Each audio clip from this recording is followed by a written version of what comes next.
La prueba es tardecito, 27 de noviembre, pero para que no les coincida con nada. Creo que en el laboratorio. ¿Cuándo es la verdad? 27. 3. Y el 29, entonces. Como en enero.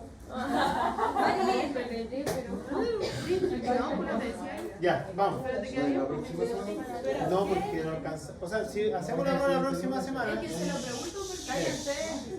Porque tenemos para ciertas. Mira, hay dos alternativas. La alternativa A es hacer la prueba la próxima semana, pero solo cardíaco. El problema es que obviamente para la tercera nos quería respiratorio, digestivo y urinario. O la alternativa B, 27 cardíaco respiratorio, y la otra va a ser como 10 días después nomás, urinario y... La 27. A mí me da lo mismo, si igual la prueba se la hago igual. Si es cardíaco, solamente... No. 27. No, porque si no la otra va a estar muy difícil. Es que va a ser mucha materia, pero no es la idea tampoco. Ya. Entonces, nosotros vamos a ver ahora fisiología del sistema respiratorio. Pretendo llegar, ojalá hasta la diapo 15, son 44, así que alcanzamos a, por lo menos hasta la 15.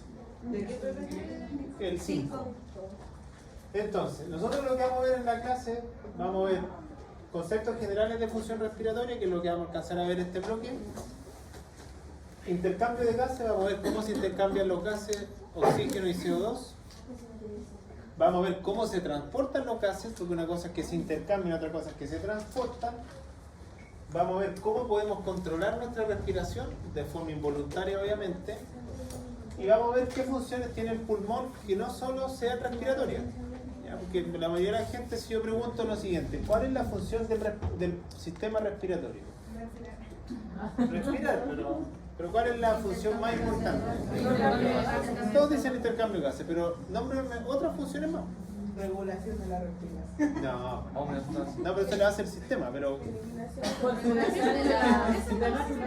por ejemplo para la primera prueba lo que lo dieron, ¿de qué?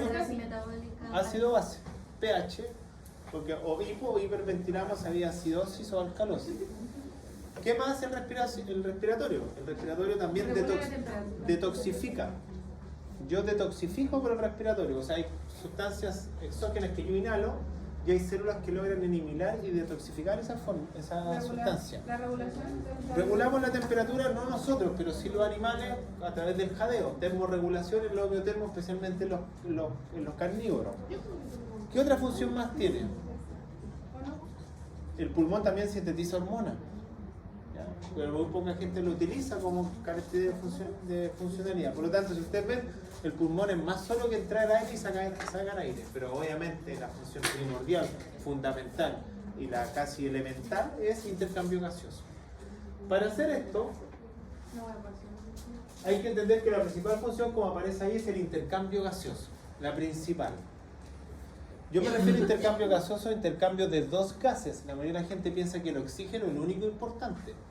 Pero yo me refiero a oxígeno y CO2. Si yo no intercambio el CO2, también es algo patológico.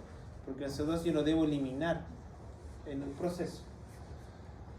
¿De qué depende la función de intercambio o de qué depende la funcionalidad? Depende del índice metabólico. O sea, esto ya lo vimos para cardíaco. Si un animal tiene un metabolismo muy acelerado, su funcionalidad cardíaca y respiratoria va a ser más aumentada. Entonces lo que muestra ahí, muestra que cómo es el consumo de oxígeno a medida que cambia el metabolismo en un paciente. Por ejemplo, es distinto el consumo de oxígeno en un caballo en reposo o un caballo en galope. Por lo tanto, entre mayor índice metabólico existe, mayor es el consumo de oxígeno. Entre más metabolismo yo tengo, consumo más oxígeno. Yo estoy hablando de metabolismo. No estoy hablando de peso corporal, que eso la gente lo confunde. Peso corporal es cuánto yo peso en kilogramos. Índice metabólico es el metabolismo del individuo. Yo lo dije en cardíaco. ¿Quién tiene más metabolismo, un caballo o un cuy? Metabolismo. Cuy. ¿Quién tiene más peso? Caballo. Por lo tanto, obviamente el consumo de oxígeno o el metabolismo del sistema respiratorio depende del metabolismo y el peso corporal. Entre más metabolismo tenga, mayor consumo de oxígeno. lo tanto, hay gente que tiene un metabolismo muy acelerado y tiene un metabolismo muy aeróbico, y hay otros individuos que tienen un metabolismo muy anaeróbico, que no necesariamente consumen mucho oxígeno. Por lo tanto, eso va variando, lo mismo que la frecuencia cardíaca. Es importante que ustedes lo entiendan. Por lo tanto, como dice la imagen, esto no es un sistema lineal. O sea, ¿qué se refiere con un sistema lineal? No sé si entienden este gráfico. El sistema respiratorio no siempre es así. El sistema respiratorio, en muchos casos de los individuos, tiende a ser así. Porque todos tenemos un volumen de oxígeno máximo. Ustedes han tenido práctica básica, han visto pacientes que llegan con problemas de respiración y le ponen la mascarilla de oxígeno. Pero yo que no tengo nada respiratorio, probablemente ustedes que no tengan nada, no significa que entre yo me pongo una mascarilla voy a intercambiar más. ¿Ya? Por eso nosotros tenemos un volumen máximo de oxígeno independiente del metabolismo, independiente del peso, no es así ilimitado, eso es lo que quiero que se entienda. El consumo de oxígeno no es ilimitado. Si no, todos andaríamos con una mascarilla, uy, me siento mal, oxígeno. No, pues se da solamente como un complementario para quien realmente tiene déficit en el volumen de oxígeno del organismo. Pero nosotros tenemos un máximo. Van a entender más adelante por qué hay un máximo, porque yo puedo tener mucho oxígeno, pero el que pone el límite es el transporte. Porque yo puedo transportar hasta cierta cantidad. Por más que me llene de oxígeno terapia, no significa que estoy intercambiando bien. Solamente le estoy dando más oxígeno, tampoco significa que lo estoy difundiendo bien. ¿Se entiende ese concepto, cierto? Porque recuerden que el oxígeno es un gas que atraviesa fácilmente la membrana, pero el gas se tiene que transportar unido. ¿Y dónde se transporta? En una molécula que se llama hemoglobina, y esa molécula de hemoglobina está en el glóbulo rojo. Por lo tanto, ahí van entendiendo que por más que yo tenga aire, si no tengo glóbulo rojo, no lo voy a transportar. Si no tengo hemoglobina, no lo voy a transportar bien. Por eso existe un volumen de oxígeno que es máximo, no es ilimitado. Porque si fuese ilimitado, faltaría demasiado oxígeno en el ambiente para cubrir nuestras necesidades. Conceptos generales que tienen que aprenderse, definiciones que vienen aquí. Si nosotros le decíamos al cardíaco perfusión y difusión, acá nosotros ocupamos el concepto también, pero ya no es perfusión, sino que es ventilación. Entonces, ¿qué es lo que muestra en la imagen? Para que ustedes lo entiendan, que lo vamos a ver a lo largo de toda la clase, no ahora. Que mucha gente piensa que el respiratorio funciona en forma autónoma. O mucha gente piensa que el respirar depende solo del pulmón. Pero el pulmón también es regulado externamente. Por lo tanto, aquí, ¿qué es lo que muestra la imagen? Tenemos la bomba que intercambia, que es el pulmón. Tenemos quién es la bomba impulsora de oxígeno y CO2, que es el corazón. Tenemos los órganos que necesitan o que intercambiamos los gases. Y tenemos a alguien que regula nuestra frecuencia, que es el sistema nervioso central. Por eso ustedes se dan cuenta, algunos piensan que el que yo inspire o expire es necesidad exclusiva del pulmón, pero lo puede regular el sistema nervioso central. Si no, piénsalo de la siguiente manera: ¿qué le pasa a la frecuencia respiratoria de un paciente que yo le pongo anestesia? Baja. Obviamente hay productos, fármacos, nombres, principios activos, pero ¿por qué baja? Porque yo estoy deprimiendo el centro que regula la frecuencia respiratoria. ¿Alguien sabe cómo se llama el centro respiratorio? ¿Dónde está ese centro respiratorio? ¿Qué nombre tiene? ¿El cerebro? ¿Cómo se llama ese centro?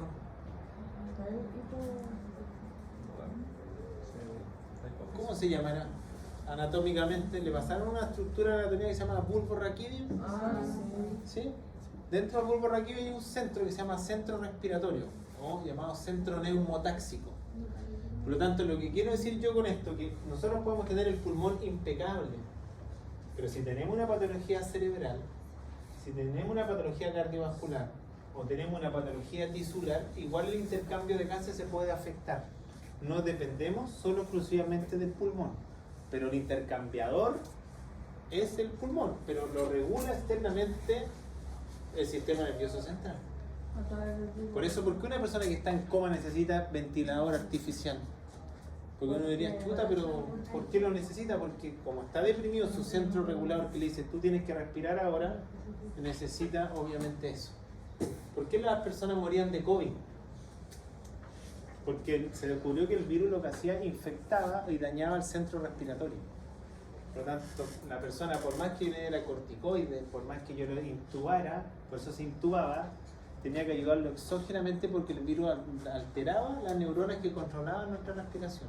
Y cuando llegaban a ese momento, por más que el pulmón estuviese sano, ellos no podían saturar ni ventilar de forma correcta. Por lo tanto, lastimosamente, muchos de ellos fallecían. ¿Sí? ¿Se entiende?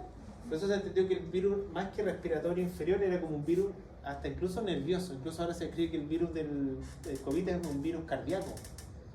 Hay gente que le ha dado, por ejemplo, COVID y después tiene crisis hipertensiva sin explicación. Produce una miocarditis. Hay gente que le ha dado eso, que se resfría y a las semanas después tiene un proceso como que empieza a tener como un preinfarto. Y es por una inflamación del miocardio producida por el virus.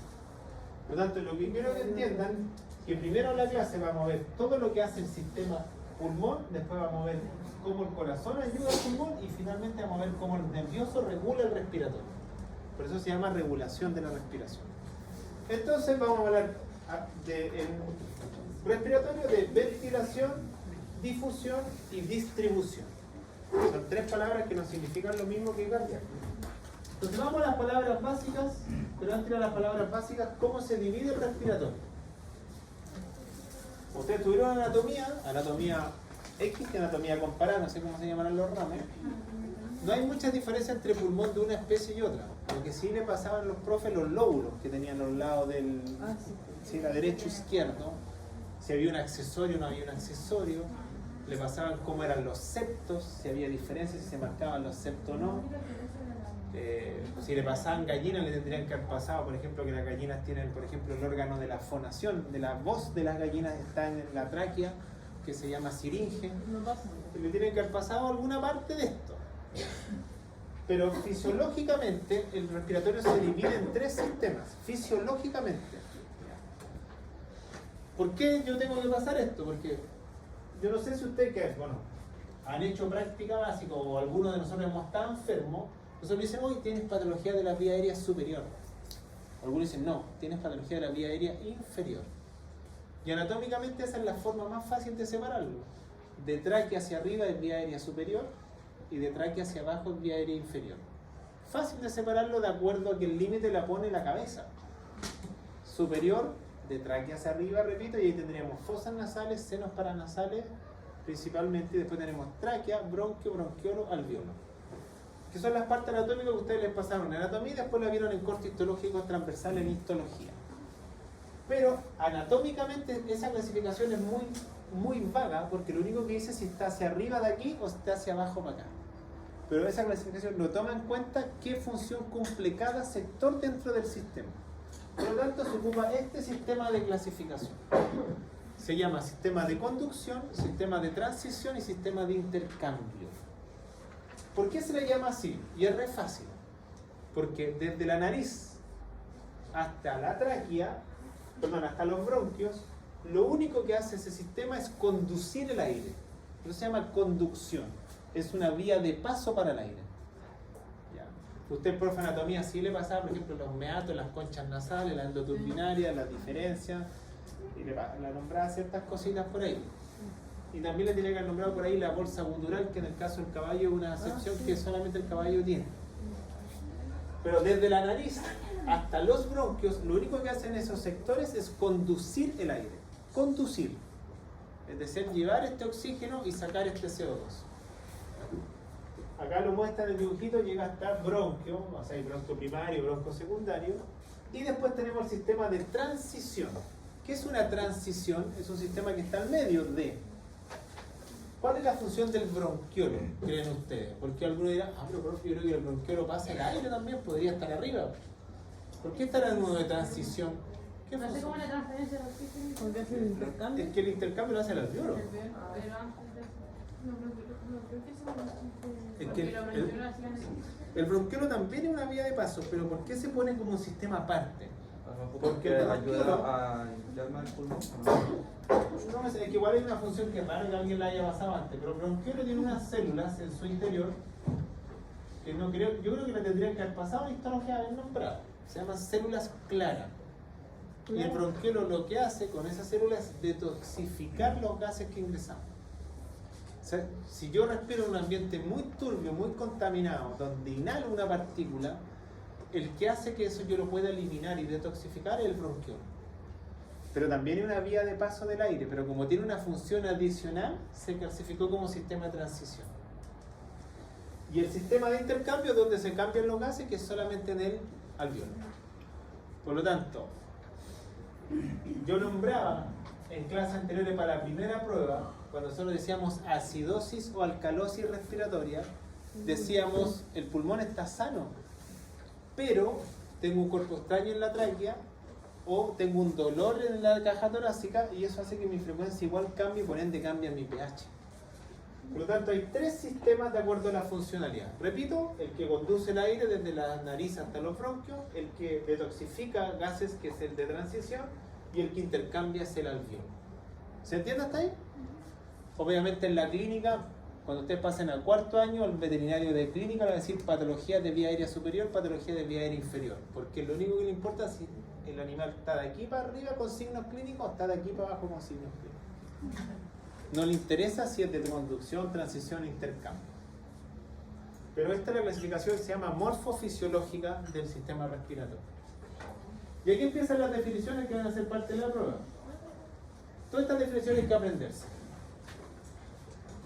Se abrevian por las siglas volumen corriente o volumen tidal, ventilación alveolar, volumen corriente, me falta la capacidad residual funcional y el espacio muerto. Ahora vamos a explicar. Nosotros estas palabras, yo quiero ser súper enfático, esto es exclusivamente teoría. Yo ninguna de estas cosas con el fonendoscopio o con alguna herramienta que sea lo básico que nosotros tenemos en una clínica, que cuando se sube al mesón el perro yo me pongo el fonendo y tengo el termómetro, ninguno de estos conceptos yo los puedo medir. Pero no sé si alguno de ustedes alguna vez le han hecho test que se llama espirometría alguna vez. ¿Sí? En la espirometría, ahí claro, yo puedo medir algo más y puedo medir algo de lo que está puesto acá. Entonces, nuestro ciclo respiratorio está compuesto de dos fases, que es la fase inspirativa o inspiración y la fase que se llama expiración. Y eso pasa a ser un ciclo respiratorio. Nuestro ciclo cardíaco era sístole y diástole, pero nosotros no la medíamos como sístole y diástole, sino que medíamos por los latidos. Se cerraban algunas válvulas o se cerraban las otras válvulas y decíamos, oh, tiene un ciclo. Pero a algún animal le decimos latidos. ¿Cuántos sonidos tiene nomás? Los respiratorios, claro, cuando ustedes van al médico, que casi no nos toca, pero los ponen fonendo en una parte y se inspira profundo, bota. Pero claro, ahí está mirando para ver sonidos. Pero también nosotros podemos ver la frecuencia respiratoria animal viendo cuándo el aire ingresa y cuándo el aire sale. Dicho eso, hay palabras claves para eso. Entonces la primera que vamos a explicar se llama volumen corriente o volumen tidal, que significan lo mismo. BC corriente, BT tidal. Y quiero que pongan atención a lo que yo voy a decir. Volumen corriente, volumen tidal es la cantidad de aire que ingresa y sale en un ciclo respiratorio. Repito, cantidad de aire que ingresa, inspiro, y expiro en un ciclo respiratorio. Dice cantidad de aire, no estoy hablando de tiempo, es cuánto aire ingresa. Que ingresa y Sale en un ciclo. ¿Sí? Por lo tanto, cuando ustedes el volumen corriente o el volumen tidal lo multiplican por tiempo, le da lo que nosotros llamamos frecuencia respiratoria. Entonces, cuando a un animal yo le tomo la frecuencia, yo digo cuántos ciclos por minuto hizo, pero en cada ciclo la cantidad de aire que ingresó y salió en un ciclo se llama volumen corriente o volumen tidal. ¿Se entiende? Por ejemplo, si el ciclo es muy largo, puede entrar más aire o volumen corriente. Si el ciclo es muy corto, entra menos. Por eso una persona que está, un perro que está termorregulando, su volumen corriente que ingresa es muy poco, pero su frecuencia es muy alta. Porque el perro usted lo ve jadeando, hace varios ciclos por minuto, pero el aire que ingresa entre cada ciclo es muy corto. Pero nosotros eso no lo medimos, nosotros no le estamos midiendo cuánto gas ingresa en el sistema. ¿Se entiende, cierto? Entonces, repito, volumen corriente es la cantidad de aire que ingresa en un ciclo respiratorio. Una inspiración y una expiración. O sea, si el médico que nos pone el frente atrás nos tuviera una manguerita en la fosa nasal y eso va conectado a un equipo, dice cuánto aire está ingresando. Que no es lo mismo decir cuánto aire se está saturando y no es lo mismo decir la presión de los gases, que eso son otras cosas. Vamos bien. Después viene ventilación alveolar y espacio muerto. Voy a partir con el espacio muerto, que suena como raro. Espacio muerto. Donde hay un espacio dentro del respiratorio que está muerto, pensaría uno. Pero no es así. Espacio muerto, y por eso yo pasé la primera. Del volumen corriente. ¿Cuál era el volumen corriente? El que entraba y salía en un ciclo. La pregunta es lo siguiente. ¿Todo el aire que ingresa yo lo intercambio en el alveolo? ¿Todo lo que ingresaría debiese intercambiarlo? O sea, significa que yo hago y todo está llegando al alveolo y todo lo estoy intercambiando. ¿Qué creen ustedes, sí o no?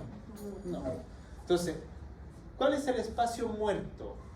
Es el aire que ingresa al sistema, pero no se intercambia. ¿Ya? Por eso se llama espacio muerto, porque la palabra muerto va asociado a que no se intercambia. Es el aire que está dentro del tracto respiratorio, pero que no se intercambia. Pero es aire igual.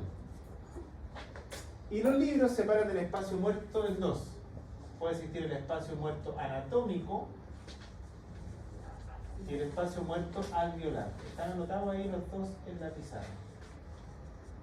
Entonces, si yo entiendo eso, ¿cuál será el espacio muerto anatómico? ¿Por qué se le llama anatómico? Que está desde dónde hasta dónde y no se intercambia. Lo más alejado de los alveolos. ¿Ya? Pero entonces, si yo vuelvo atrás, ¿cuál es ese espacio muerto anatómico? ¿Entre qué sistema está? Transicional. Conducción y Sistema de transición. transición. Desde que yo inspiro por la nariz y todo lo que llega al bronquio, ese aire que no se intercambia se llama espacio muerto anatómico. Ahora uno mira, pero profe, entonces, ¿por qué existe el espacio muerto alveolar? ¿Qué significa al decir espacio muerto alveolar? Que llega al alveolo ese aire, pero ese aire no se intercambia.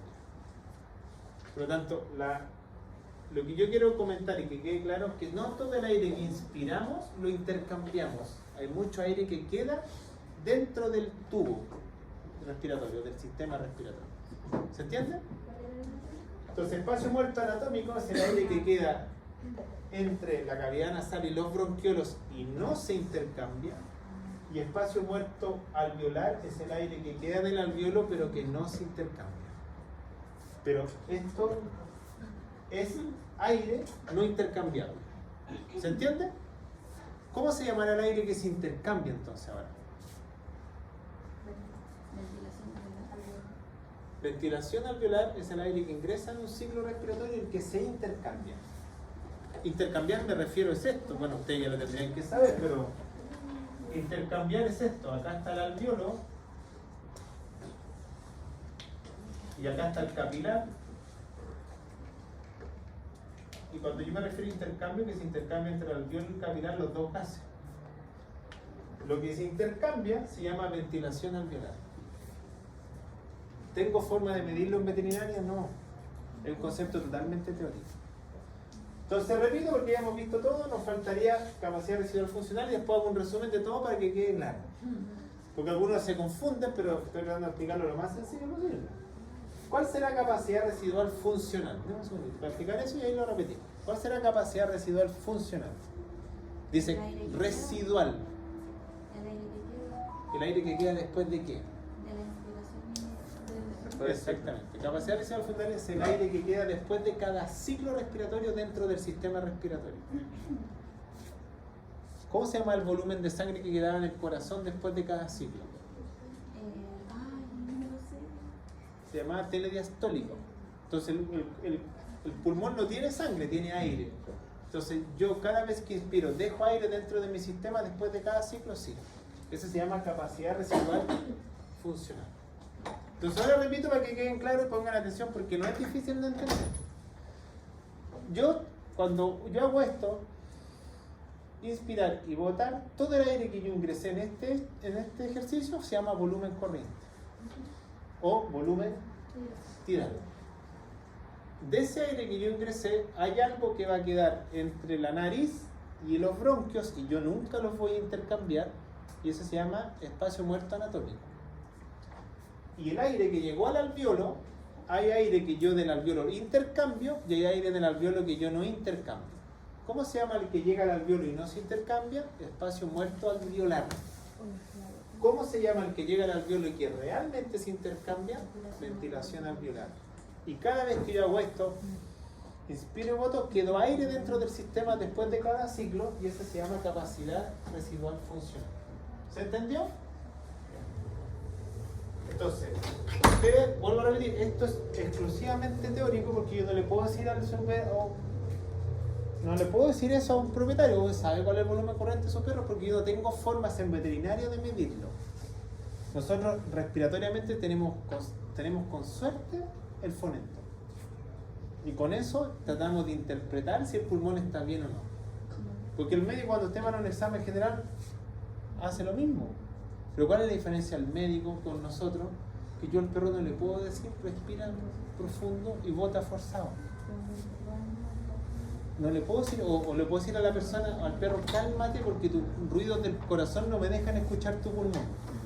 O sea, para nosotros el respiratorio es más difícil que un médico humano porque tenemos que tener un buen oído para auscultar bien, para escuchar bien y para ver si realmente está funcionando bien el sistema. En cambio, el humano mueve el fonendo, nos dice cuándo respirar, aguanta, bota forzado, inspira profundo. El perro yo no puedo hacer eso. Y es una desventaja importante. ¿Se entendieron las definiciones? ¿Sí? Entonces, ventilación minuto, que en realidad lo único que hace es multiplicar el volumen corriente por la frecuencia, el espacio muerto, los dos que existen, la ventilación alveolar y la capacidad residual funcional. Acá, para los que no quedó claro el espacio muerto, acá dice el espacio muerto alveolar es lo que no se intercambia del alveolo y todo lo que queda de aquí hacia atrás se llama espacio muerto anatómico. Entonces, ¿qué es lo que debiese tener bueno un sistema? Una buena ventilación alveolar y un buen volumen corriente. Tiene que ingresar un buen volumen de aire en cada ciclo y ojalá eso tiene que intercambiarse, si para eso está. Entonces el tema es de por qué una persona que tiene neumonía tiene problemas para respirar. Usted dice tiene neumonía, pero la nariz la tiene igual. Pero el aire cuando ingresa, ¿dónde se va a quedar retenido? En el espacio anatómico. Va a llegarle muy poco al alveolo y por ende va a tener muy poco para intercambiar. Por eso una persona con problemas pulmonares tiene problemas de intercambio. No es que tenga problemas de ingreso de aire, pero si yo tengo un cuerpo extraño en la nariz, ahí va a haber una disminución del ingreso del aire y el alveolo está sano. Pero también va a disminuir la cantidad de ventilación alveolar porque va a tener muy poco volumen corriente. ¿Se entiende lo que estoy explicando, cierto? Ya. Tienen que aprenderse las definiciones, sí o sí, para la prueba, porque también va a estar preguntando. ¿Y eso podría hacer como tos? ¿Producir tos al momento de que ingrese menos aire o algún problema? ¿O la tos? Como una reacción como respirar más o la tos. O sea, por ejemplo, nos ponen la pregunta porque, por ejemplo, tú dirás, pero profe, la respiración es voluntaria. Lo que es voluntario en la respiración es que yo contraigo los músculos voluntarios para respirar. Por ejemplo, si yo quiero respirar más, yo lo que hago es contraigo los músculos, pero no tengo nada, yo no estoy regulando mi frecuencia. Porque recuerden que, y esta es la que viene en la explicación ahí, nosotros por fuera tenemos musculatura esquelética que es voluntaria, pero el pulmón está formado por músculo liso que es involuntario. Por lo tanto, ¿cómo hago para regular la frecuencia? ¿Yo lo puedo hacer voluntariamente? No, pero puedo estimular a la musculatura para respirar. Ya, pero mi regulación, usted está respirando sin saberlo. Usted en forma inconsciente está inspirando y expirando sin darse cuenta que lo están haciendo. Claro, yo me doy cuenta cuando yo quiero aguantar la respiración, yo lo hago voluntariamente. Pero cuando yo quiero inspirar profundo, yo lo hago voluntariamente, y cuando yo quiero botarlo voluntariamente, porque lo que hago voluntario es la contracción del músculo esquelético, no lo del pulmón. ¿Se entiende? Por eso hasta cierto punto ustedes se dan cuenta, ustedes cuando tratan de aguantar la respiración, después ¿cómo se regula la respiración por sí sola? Lo hace el sistema. Pero hay veces que obviamente podemos, que todos cuando chicos hacíamos cuento de una vez bajo el agua, Sí. o se entrena, claramente que se entrena. Hay gente que son buzos tácticos que saben, pues, duran minutos sin oxigenación y son capaces de hasta cierta profundidad. Pero lo que se entrena es lo esquelético, no lo liso, porque lo liso es involuntario. ¿Sí? Por lo tanto, cuando uno respira, estos son los músculos que participan, que a ustedes le pasaban en anatomía. Los músculos de color verde son los que participan en la inspiración, los músculos de color rojo son los que participan en la expiración. Por lo tanto, tenemos diferentes músculos. ¿Cuáles son los músculos inspiratorios? El más importante es el diafragma. Ustedes van a encontrar en los libros, si lee libros de medicina humana, va a decir el diafragma sube o baja porque nosotros somos un eje vertical. Pero si hablamos de perros, que son, o los animales que son o craneal o caudal, porque obviamente el animal es horizontal su eje. ¿Ya? Obviamente igual hay animales verticales, mamíferos verticales, principalmente los simios son verticales, igual que nosotros. Pero un perro, un gato, una oveja, un cabro, un caballo son todos eje horizontal. Entonces el diafragma es el músculo más importante. Por eso, no sé si ustedes han visto alguna vez en sus lugares hernias diafragmáticas. ¿Y qué le cuesta al perro? Respirar un montón. Por más que su pulmón está bueno, por más que su nariz está buena, por más que hay aire en el ambiente, pero el perro no puede respirar bien. Porque el músculo más importante de la inspiración es el diafragma. Hay que entender que nosotros hablamos de veterinaria y ustedes, a algunos les puede gustar los animales exóticos. Los animales exóticos no tienen diafragma. ¿Ya? Un reptil, una gallina no tiene diafragma. Un anfibio tampoco. Pero igual respiran. O sea, no tienen ese músculo, pero hay otros músculos que hacen esa función. ¿Cuáles son los otros músculos importantes? Intercostales externos. Los que están entre las costillas, pero tenemos internos y externos. Y los otros son los músculos del esternón con la cabeza. Por algo el profe anatomía nos hace aprenderse el esternocleidomastoideo, el esterno hioideo, el esterno no sé cuánto, que nacen de la quilla del esternón y llegan hasta acá. Y esos participan en la inspiración. Por eso, cuando alguno de ustedes tiene una fisura costal, por eso cuando usted tiene un golpe en el tórax, lo que más le cueste y le duele es respirar. Porque obviamente le genera dolor. Por eso a las personas que tienen fractura costal, ¿qué le hacen? A los perros le tienen que poner una faja para evitar el movimiento, para que no genere dolor. ¿Sí? Entonces, esos tres músculos participan en la inspiración. ¿Sí? ¿Ah? Los verdes inspiración, los rojos expiración. ¿Cuáles son los de la expiración? Los intercostales internos y los músculos abdominales. Ya. Usted dirá, oh, pero esta cuestión, ¿de qué me sirve? Y sirve. Y sirve en la práctica, porque para nosotros no es fácil, porque yo le puedo decir al médico, sabe que cuando yo hago esto me duele. No, cuando yo hago esto me duele. O sabe que me molesta, pero el perro no me puede decir eso. ¿Cómo miércoles voy a saber que al perro le está costando respirar? A no ser que lo manifieste clínicamente, pero hay perros que no lo manifiestan. ¿Esto por qué es importante sabérselo? Porque esto es lo que se llama en la clínica veterinaria, lo que se llama es patrón respiratorio. ¿Ustedes saben cómo es el patrón respiratorio de un perro o de una persona? Se refiere patrón, algo que se va repitiendo. No es lo mismo que decir inspiración y expiración, eso es el ciclo. ¿Cómo el patrón respiratorio de un animal o nosotros mismos para respirar? se llama costo abdominal. Por eso cuando ustedes van caminando, ven un perro en la calle, usted dice, ¿estará respirando o no está respirando este perro? Y uno lo ponemos al lado, y la única manera de ver que el animal esté respirando es ver el patrón. Y lo que vemos nosotros es el patrón principalmente abdominal o torácico. Cuando inspira, expande su caja torácica, cuando bota, contrae sus músculos abdominales. Por eso, si un perro tiene una asincronía entre eso, algo tiene el sistema y no está respirando bien. Hay perros que a veces respiran solo con el tórax, o hay perros que solamente respiran con el abdomen, y eso es patológico, porque eso me indica que algo está mal. Ese patrón se llama costo abdominal o tórax abdominal, pero yo respiro ocupando el tórax en la inspiración y sobre todo el abdomen en la expiración. Pero si ustedes hagan el ejercicio, ustedes ahora inspirando ven que rápidamente dilatan su caja torácica y cuando botan lo que contraen es su musculatura abdominal. ¿Se entendió el patrón? ¿Sí o no? Pero eso hay que mirar al perro respirar. El problema es que al mirar al perro respirar en un animal con mucha densidad pilosa cuesta ver el proceso. Además el perro cuando se estresa modifica su patrón también.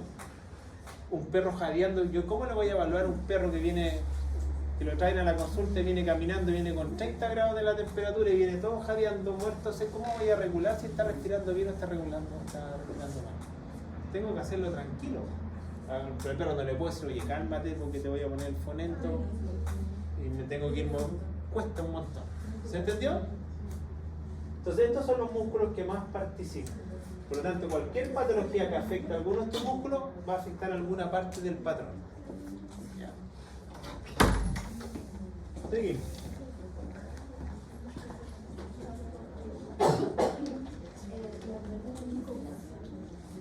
La siguiente.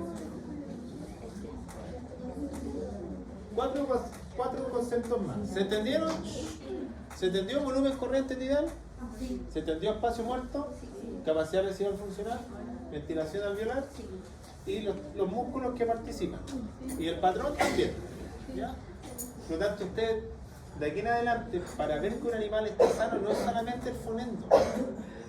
Es mirar el patrón. Mírenlo respirar el perro.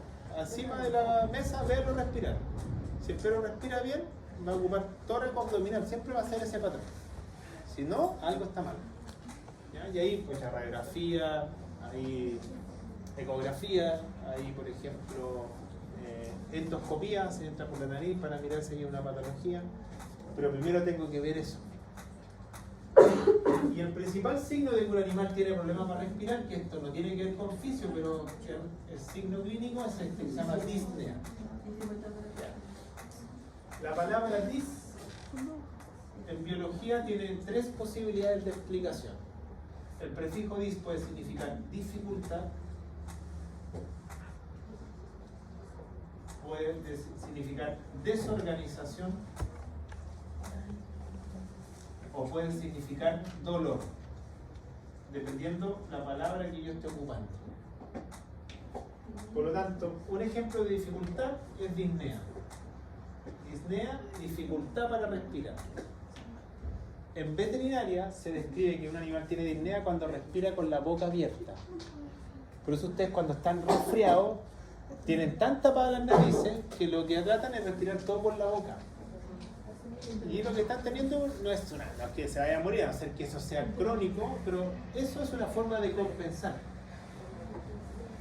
¿Cuál podría ser un dis que tiene que ver con desorganización? Tenemos, por ejemplo, la palabra que se llama displasia, que nosotros ocupamos para displasia cadera, por ejemplo. La desorganizada de la articulación acetabulum fémur.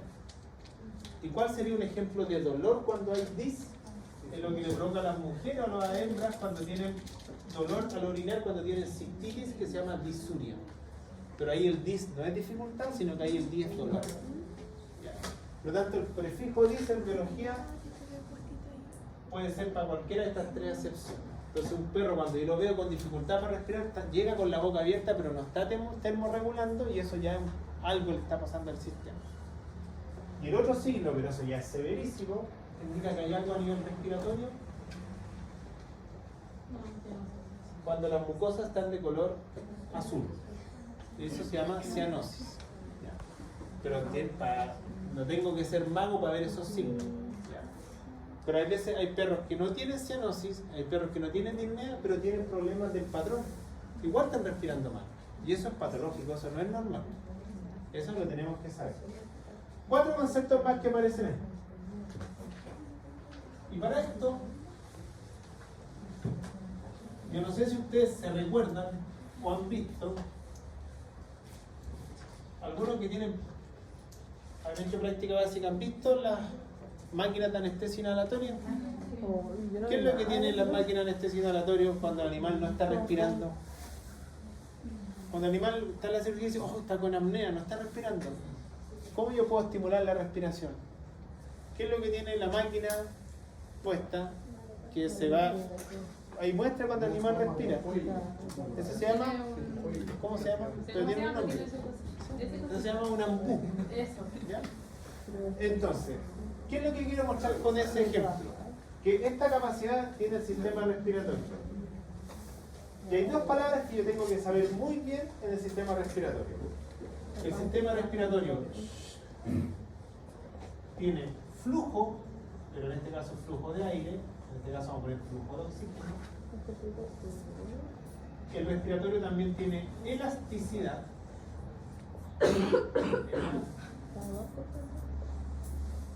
Y el respiratorio también tiene lo que se llama, algunos le llaman distensibilidad, que está anotado en la pizarra,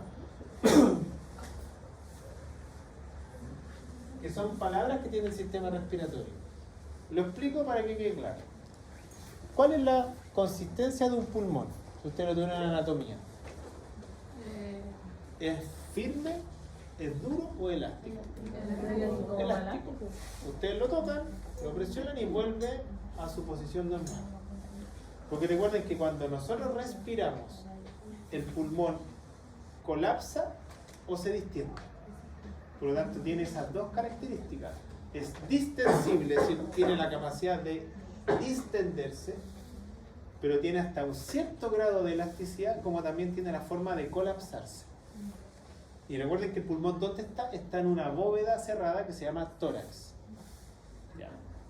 Y ustedes saben que el tórax está cubierto en la parte dorsal por la columna vertebral, en la parte ventral por el esternón, en la parte caudal por el diafragma y en la parte lateral por la unión costocondral entre costillas, vértebras y esternón. ¿Sí? Como está en una cavidad cerrada, ¿ustedes saben qué presión tiene esa cavidad cerrada? Porque ¿cómo hace el sistema para hacer esto? ¿Cómo lo hace? Porque la presión que nosotros tenemos en la caja torácica es negativa. Y gracias a esa presión negativa, el pulmón puede hacer esto. Por lo tanto, ¿qué le pasa a un perro que llega a su consulta, un gato que llega con líquido en el tórax? ¿Puede respirar bien? Está totalmente... ¿Qué pasa con un... No sé si ustedes han visto esas series de todas las... New Amsterdam, Good Doctor y todas esas cuestiones. ¿Qué pasa cuando una persona tiene una... cuando tiene una perforación del tórax, una fractura costal y entra aire de afuera? ¿Puede respirar bien? ¿No? Por lo tanto, hay una presión dentro del tórax que permite que el pulmón haga esto. Distenderse, colapsarse. Distenderse, colapsarse. ¿Se entiende eso, cierto? Ya.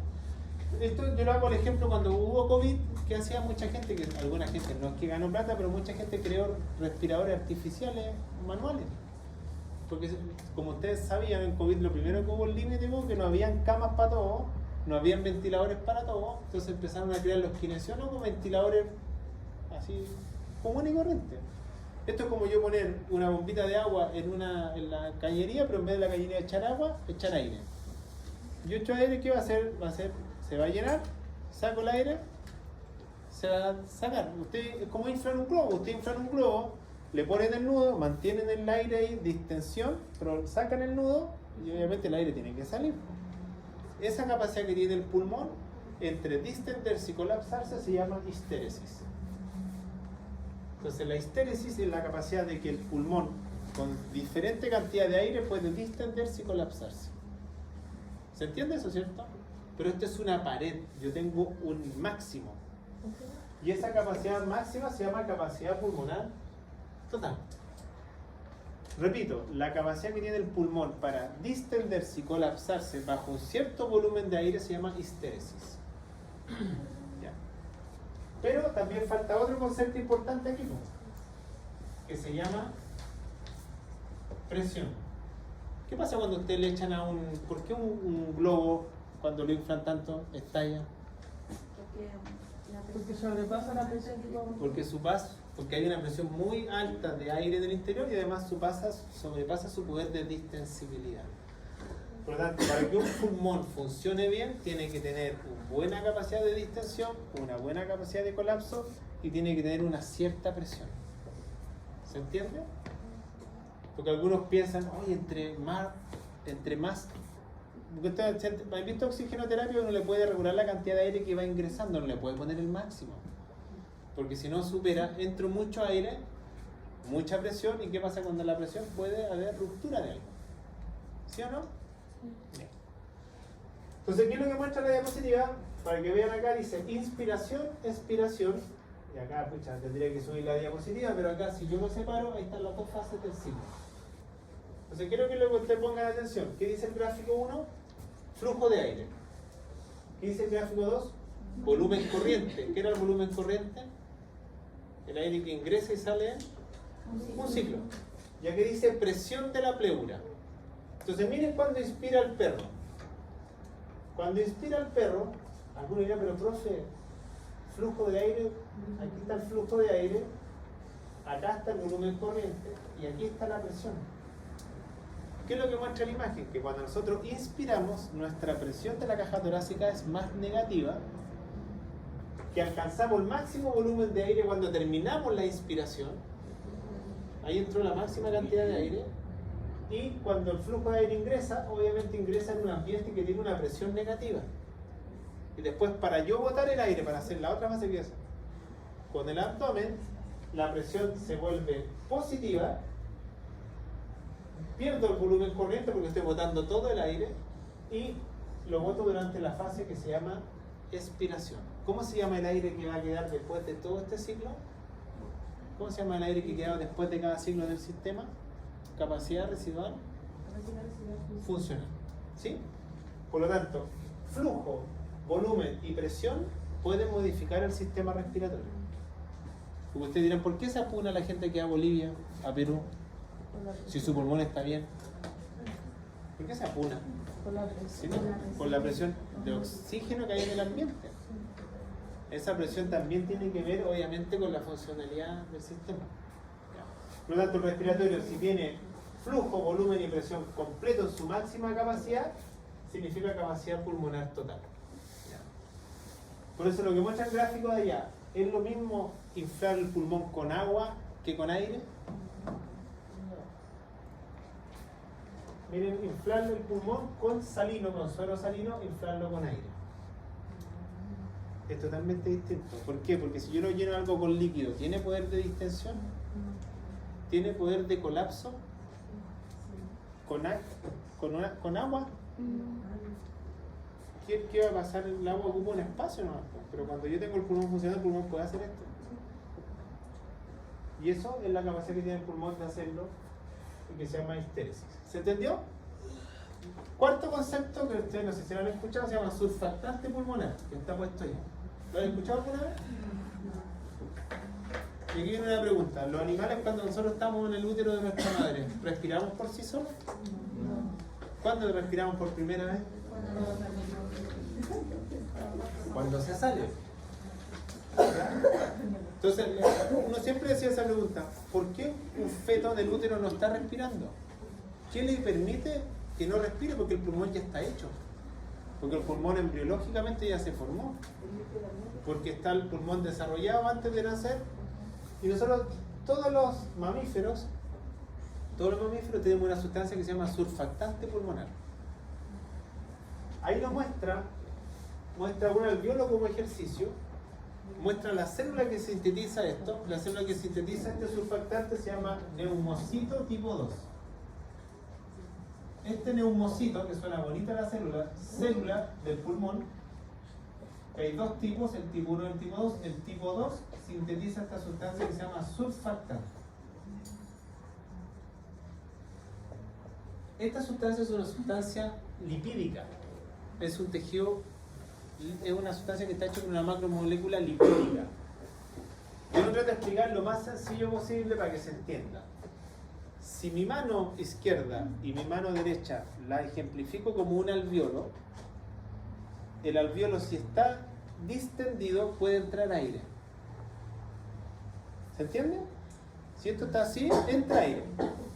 ¿Qué hace el surfactante? Es una cubierta lipídica. Y la cubierta lipídica impide que el alveolo se distienda. Por lo tanto, cuando estamos en el feto de nuestra madre, nosotros tenemos esa sustancia adherida y evita que el tejido alveolar se llene con aire. Está siempre colapsado. Por lo tanto, nosotros cuando estamos en el útero de nuestra madre dependemos del oxígeno de nuestra madre y nosotros le pasamos el CO2 pero sin respirar. Respiramos por primera vez cuando se sintetiza este surfactante y al sintetizar este surfactante se hace el efecto contrario, que se permite que el alveolo se distienda y entre por primera vez aire al sistema. Por eso cuando ustedes han escuchado quién gatilla el parto, lo gatilla la cría. Cuando la cría respira por primera vez, es el gatillo para que el feto tiene que ser expulsado para afuera porque ya está respirando en forma autónoma. ¿Ya? Es que esta sustancia, o sea, yo lo expliqué de otra manera que a lo mejor dice que se confundieron, pero nosotros tenemos los alveolos colapsados del útero. La única manera de evitar que las dos epitelios, por decirlo así, estén pegados es sintetizar una sustancia lipídica que las separa, que se llama surfactante. Evita que estén colapsados, sino que se puedan distender. Y ahí le va a ingresar aire y va a poder respirar por sí solo. Por eso, no sé si ustedes han visto en la clínica veterinaria, por eso los animales que nacen prematuros tienen que estar con ventilador artificial. Los tienen que tener en incubadora, tanto en animales como en personas, porque ellos, como su pulmón todavía no está maduro, no pueden respirar por sí solos. Por eso necesitan ayuda. ¿Sí? Aquí ninguno de ustedes fue prematuro. O sea, yo fui prematuro, fui 6 mesinos. Por lo tanto, tuve 3 meses en incubadora. O sea, y esos 3 meses con incubadora, antibiótico, incubadora. Incubadora para oxigenarme, antibiótico para evitar que me colonice con bacterias que están en el ambiente y no tenga neumonía. Pulmón no maduro, es decir, el surfactante no se sintetizó en ese momento. Por eso cuando la hembra empieza el parto, te significa que algún feto ya está respirando por sí solo. Esos son los gatillantes. El que gatilla el parto es el feto, no la madre. ¿Ya? La madre, claro, tiene las contracciones uterinas que van aumentando en el último tercio de gestación, pero quien gatilla el parto es el feto. Por lo tanto, por eso hay hembras que a veces no tienen, se cumplió su fecha de parto y no tienen el parto porque sus cachorros están muertos dentro del útero.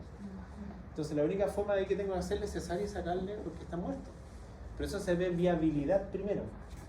¿Ya?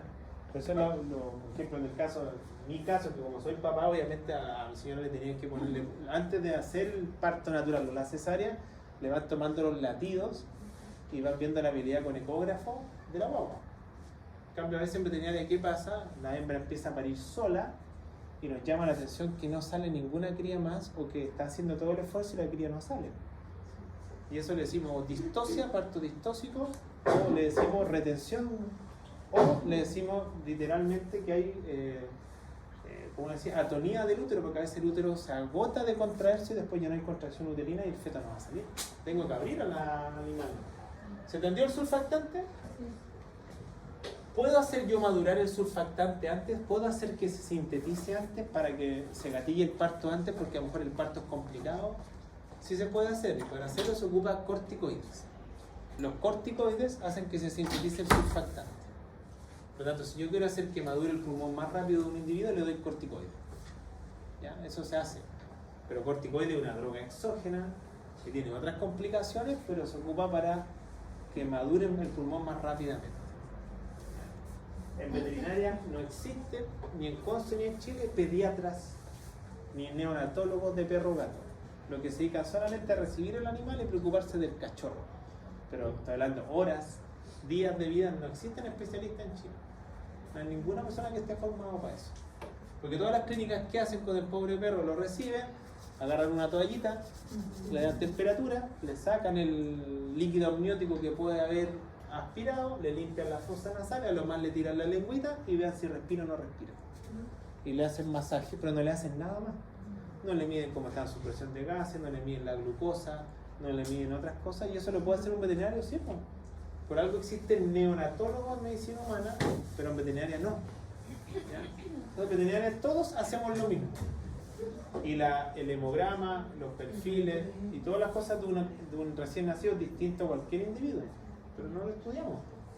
Así que es una arista, bueno, es una arista que suena bonito, pero cada vez menos porque nadie reproduce animales ya. Porque los animales están la mayoría castrados, esterilizados, los criaderos están todos con reglas básicas para funcionar y ya nadie... Hay todavía criaderos, pero aparte que el criadero es la persona más cagada del mundo, por invertir, el que menos invierte. ¿Se entendió? ¿Están agotados acá? ¿Se quieren ir? Sí. Ya, fuera. Váyanse. Si lo que avanzamos, ¿cuántos días? 5. Como 5. Una de las 3, 4, 6. Después avanzaremos más. El viernes clase online. Yo la asistencia la corro para todo, igual yo le pongo a todos presentes. Va a ser en la mañana. ¿Cierto? El viernes en la mañana. La mañana se va a ¿No en la mañana? Ya. Ay, la lista.